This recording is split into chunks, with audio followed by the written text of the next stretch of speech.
नमस्कार दोस्तों, तो कैसे हैं आप लोग। आई होप कि एकदम बढ़िया से होंगे। दोस्तों आज की वीडियो में हम देखने वाले हैं कि ऑपरेटर्स क्या होते हैं। दोस्तों ऑपरेटर से आप लोगों को सुनकर, इसका नाम ही सुनकर पता लग रहा होगा कि ऑपरेटर दो वेरिएबल के बीच जो रिलेशन फाइंड आउट करते हैं। जैसे कि हमें दो वेरिएबल लेना है, एडिशन का लेना है, या सब्सट्रैक्शन का लेना है, या फिर डिवीजन का लेना है, या फिर मल्टीप्लिकेशन का लेना है। तो ये सब दो वेरिएबल हम लेते हैं ना, इंटीजर लेते हैं, फ्लोट लेते हैं। तो उसमें क्या है कि उसमें से हम ऑपरेशन करते हैं और ऑपरेशन के दौरान हम उसके बीच रिलेशन फाइंड आउट करते हैं। ठीक है, तो हम क्या करते हैं कि सबसे पहले हम अर्थमेटिक ऑपरेटर तो बहुत प्रकार के होते हैं। अर्थमेटिक ऑपरेटर, लॉजिकल, और बहुत सारे ऑपरेटर होते हैं। तीन चार प्रकार के ऑपरेटर होते हैं। ऑपरेटर को हम देखते हैं कि ऑपरेटर क्या होते हैं, कितने प्रकार के होते हैं नॉर्मल तरीके से। देखिए, arithmetic operator, relational operator, logical, bitwise assignment operator होते हैं, कंडीशनल ऑपरेटर होते हैं, इंक्रीमेंट एंड डिक्रीमेंट ऑपरेटर होते हैं। दोस्तों हम सबसे पहले आज की वीडियो में देखेंगे कि अर्थमेटिक ऑपरेटर क्या होते हैं। अर्थमेटिक ऑपरेटर में हम चलते हैं अपने इसमें इन्वायरमेंट में, जो सी प्लस में चलते हैं, और इसमें हम कोड करते हैं कि हमें एडिशन कैसे होता है, सब्ट्रैक्शन कैसे होता है, मल्टीप्लिकेशन कैसे होता है, और डिवीजन कैसे होता है। दो वेरिएबल लेंगे हम सबसे पहले, दो वेरिएबल ए और बी लेंगे। उसमें हमें उसी में दोनों में हम रिलेशन फाइंड आउट करेंगे कि वो उसमें मल्टीप्लिकेशन भी हो सकता है, सब्ट्रैक्शन भी हो सकता है, डिवीजन भी हो सकता है, एडिशन भी हो सकता है। सपोज दैट सबसे पहले हम चलते हैं, लिखते हैं include stdio dot H int main के बाद हम कर्ली ब्रैकेट लगाते हैं।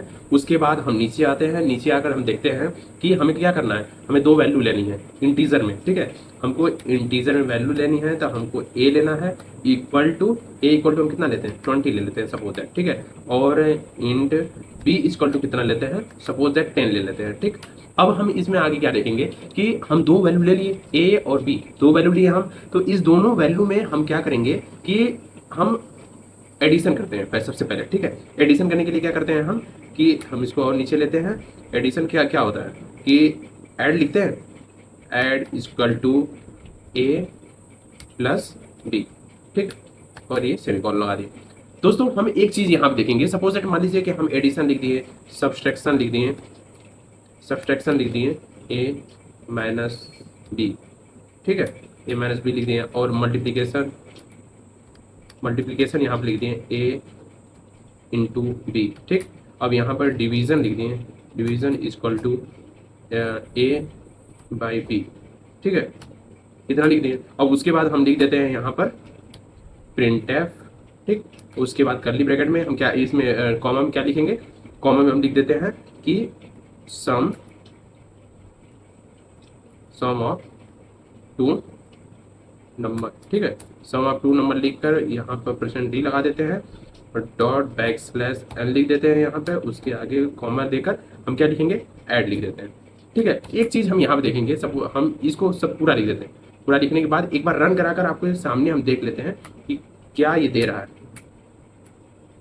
हमको चार ही वैल्यू प्रिंट करानी है, तो हमको क्या करना है, सम यहाँ पर है, अब यहाँ पर सब्सट्रैक्शन मल्टीप्लिकेशन। ठीक है, और यहाँ पर डिवीज़न। ठीक, यहाँ पर हो गया। अब यहाँ पर सब्सट्रैक्शन यहाँ पर भी लिखना होगा, यहाँ पर मल्टीप्लिकेशन लिखना होगा, और यहाँ पर डिवीज़न लिखना होगा। ठीक है, हम यहाँ तक प्रिंट करा लिए हैं, और उसके बाद हम लिखते हैं रिटर्न 0। ठीक है, ये हम लिख दिए। और दोस्तों हम देखेंगे कि रन कराने पर एक एरर इसमें फाइंड आउट होगा। देखिए, हम सपोज दैट मान लीजिए कि हम इसको सेव कर देते हैं। ठीक है, हमारा सेव हो गया। अब इसके बाद हम क्या करते हैं, इसको रन कराते हैं। देखिए हमारा एरर शो कर रहा है। यहाँ पर क्या दे रहा है, add was not declare in this scope. यहाँ पर एडिशन जो है, एडिशन ऐसे नहीं, एडिशन क्या है, एडिशन हो रहा है तो उसकी भी वैल्यू तो फाइंड आउट होनी चाहिए कि वो फ्लोट में आ रही है कि इंटीजर में आ रही है, क्या क्या आ रही है। तो हम यहाँ क्या करेंगे कि इंट लिखेंगे। ठीक, तो यहाँ भी क्या लिखेंगे, इंट लिखेंगे। यहाँ पर भी इंट लिख दिए, यहाँ पर भी इंट लिख दिए। तो हमारी वैल्यू क्या फाइंड आउट हो रही है, हमारी वैल्यू हो रही है इंटीजर में। हमारी वैल्यू किस में आनी चाहिए, इंटीजर वैल्यू। ठीक है, तो हम यहाँ पे क्या करेंगे, यहाँ से आ गए, इसको हम अब रन कराते हैं। अब इसको सेव करते हैं, सेव करने के बाद हम इसको कंपाइल कराते हैं, रन कराते हैं। देखिए हमारा सामने निकल कर आ गया, और हमको देखने के लिए मिलेगा एडिशन, सब्ट्रैक्शन, डिवीजन, इसका जितना भी है वो सब हमारे सामने देखने को मिलेगा। देखिए यहाँ पे क्या है कि सम ऑफ टू नंबर, सब्ट्रैक्शन हो गया, मल्टीप्लिकेशन हो गया, डिवीजन हो गया, ये सब सारी चीज़ें ऐसे हम एक नॉर्मल तरीके से कैलकुलेटर बना सकते हैं। एक छोटा सा कैलकुलेटर हम एडिशन, सब्ट्रैक्शन, मल्टीप्लिकेशन, डिवीजन का हम आराम से बना सकते हैं। दोस्तों हम अगली वीडियो में मिलते हैं, तब तक के लिए